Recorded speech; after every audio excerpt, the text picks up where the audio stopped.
Assalamualaikum warahmatullahi wabarakatuh. Perkenalkan, nama saya Rona Amira Irba dengan NIM 251020202042 kelas BKIB. Pada kesempatan kali ini saya akan menjelaskan tentang salah satu pendekatan konseling, yaitu konseling Gestalt. Apa itu pendekatan Gestalt? Pendekatan Gestalt adalah pendekatan yang menekankan pada kesadaran diri atau awareness, tanggung jawab pribadi, dan juga pengalaman individu secara utuh. Pendekatan ini dikembangkan oleh Frederick atau Fritz Perls bersama dengan Laura Perls dan Paul Goldman. Pendekatan Gestalt termasuk ke dalam aliran humanistik. Dalam bahasa Jerman, Gestalt berarti keutuhan atau keseluruhan. Artinya, seorang manusia itu tidak dapat dipandang dari satu bagian saja seperti pikiran atau perasaan. Tapi, manusia itu dipandang dari pikiran, perasaan, emosi, sosial, dan juga spiritual. Dalam Gestalt, manusia itu dipandang sebagai makhluk yang memiliki potensi untuk berkembang atau berubah, mampu menyadari pengalaman dirinya sendiri, bertanggung jawab atas pilihan hidupnya, dan hidup dalam hubungan yang dinamis dengan lingkungannya. Gestalt percaya bahwa setiap individu itu mampu menyelesaikan masalahnya sendiri, akan tetapi seringkali kemampuan tersebut terhambat karena kurangnya kesadaran terhadap apa yang sedang ia alami saat ini. Salah satu konsep utama dalam konseling Gestalt adalah here and now, atau di sini dan sekarang. Fokusnya pada pengalaman saat ini. Gestalt tidak menolak masa lalu, tetapi melihat masa lalu itu masih memengaruhi kondisi individu saat ini. Dalam Gestalt, ada pula istilah awareness atau kesadaran. Awareness ini merupakan inti dari pendekatan Gestalt sendiri. Kesadaran ini mencakup 4, yaitu kesadaran terhadap pikiran, kesadaran terhadap perasaan, kesadaran terhadap perilaku, dan juga kesadaran terhadap lingkungan sekitar. Melalui peningkatan kesadaran ini, individu diharapkan untuk mampu mengenali apa yang sebenarnya ia inginkan, apa yang ia butuhkan, tanpa menyangkal atau menekan emosi tersebut. Pendekatan Gestalt sangat menekankan tanggung jawab pribadi. Klien diajak untuk mengakui bahwa dirinya itu memiliki peran dalam masalah yang dialami. Contohnya, ketika seorang mengatakan, "Saya marah karena orang lain yang membuat saya marah." Dalam Gestalt, klien diajak untuk menyadari bahwa perasaan marah tersebut adalah respon dari dirinya sendiri. Dengan demikian, klien belajar untuk tidak terus-menerus menyalahkan orang lain dan keadaan. Ada pula istilah proyeksi dalam Gestalt. Proyeksi itu apa sih?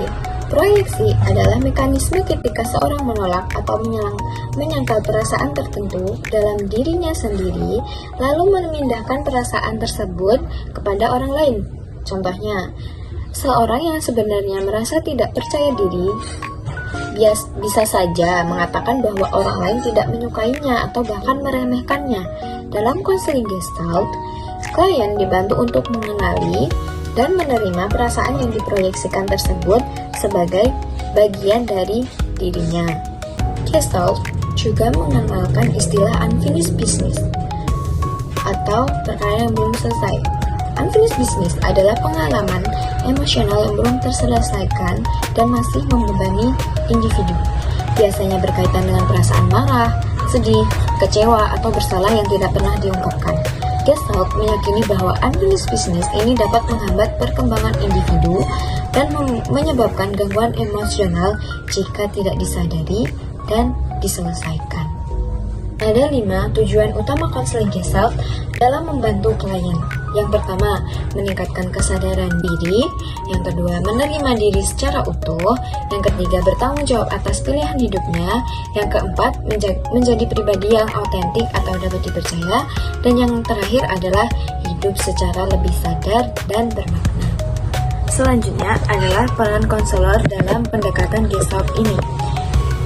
Peran konselor di sini sebagai fasilitator, bukan sebagai penasihat atau pengarah.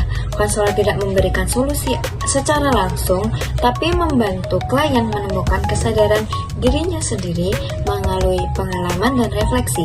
Hubungan konselor dan klien bersifat sejajar dan autentik atau saling percaya, sehingga klien merasa aman untuk mengeksplorasi dirinya sendiri.